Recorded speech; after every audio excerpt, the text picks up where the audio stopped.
रोशनी की तलाश। कहानी एक नौजवान लड़के हसन की है जो एक पुराने और खामोश कस्बे में रहता था। हसन का ताल्लुक एक मामूली खानदान से था। वालिद एक दर्जी थे और वालिदा एक घरेलू खातून। हसन बचपन से ही खामोश, तब सोचने वाला और हसास दिल रखने वाला लड़का था।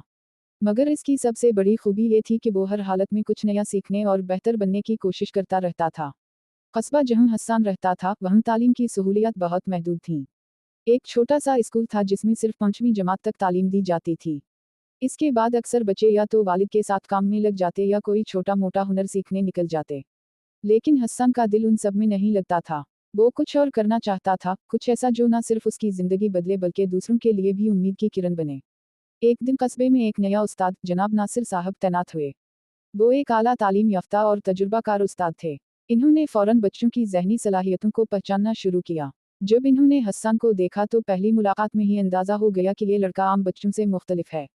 नासिर साहब ने हसन को खुसूसी तवज्जो देना शुरू की। वो अक्सर स्कूल के बाद भी हसन को अपने पास बैठाते, इसे मुख्तलिफ किताबें पढ़ने को देते और सोचने के नए ज़ाविये सिखाते। हसन की सोच बदलने लगी। अब वो सिर्फ तालीम हासिल नहीं कर रहा था बल्कि ज़िंदगी को समझने की कोशिश भी कर रहा था। चंद माह बाद नासिर साहब ने एक मजमून नवीसी का मुकाबला करवाया।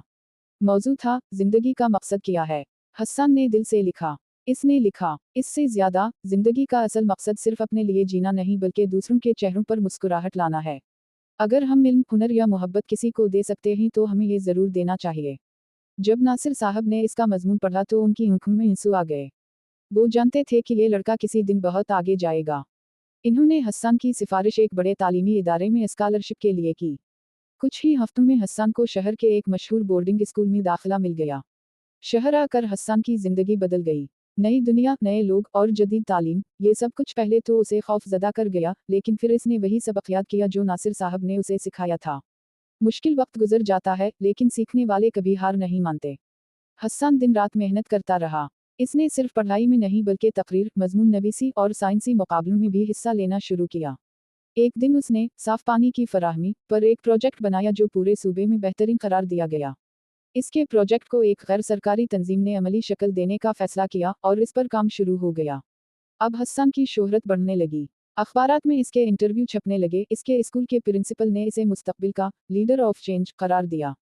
लेकिन हसन के दिल में अब भी वही कस्बा बसा हुआ था जहां से उसने अपनी पहली किताब पढ़ी थी। जब वो यूनिवर्सिटी में पहुंचा तो उसने फैसला किया कि तालीम मुकम्मल करने के बाद वो वापस अपने कस्बे जाएगा और एक मॉडल स्कूल कायम करेगा जहां सिर्फ तालीम ही नहीं बल्कि बच्चों की तरबियत और किरदार साजी भी की जाएगी। कई साल की मेहनत और तालीम के बाद आखिर वो दिन आया जब हसन एक कामयाब इंजीनियर, सोशल वर्कर और स्पीकर बन चुका था। उसने अपने वादे के मुताबिक अपने कस्बे में एक जदीद तर्ज का स्कूल कायम किया। इस स्कूल का नाम उसने रोशनी स्कूल रखा। यहाँ न सिर्फ तालीम दी जाती बल्कि बच्चों को ख्वाब देखने, अपने आप पर यकीन रखने और दुनिया को बेहतर बनाने का हुनर भी सिखाया जाता। नासिर साहब, जो अब रिटायर हो चुके थे, स्कूल के पहले मेहमान खुसूसी थे। जब वो स्टेज पर आए तो हसन ने उनके कदमों को छूकर कहा, अगर उस दिन आप मेरे दिल का दरवाज़ा ना खोलते तो शायद मैं कभी रोशनी को ना देख पाता। नासिर साहब की आंखों में खुशी के आंसू थे। इन्होंने सिर्फ इतना कहा, बेटा, चिराग जलाने से अंधेरा खत्म होता है, तुम अब चिराग हो। Dash dash dash. नतीजा, ये कहानी हमें सिखाती है कि एक उस्ताद की रहनुमाई, एक शागिर्द की मेहनत और जिंदगी में मकसद का होना इंसान को कहां से कहां पहुंचा सकता है। अगर नीयत साफ हो और दिल में रोशनी की तलाश हो तो इंसान न सिर्फ खुद रोशन होता है बल्कि दूसरों के लिए भी चिराग बन जाता है।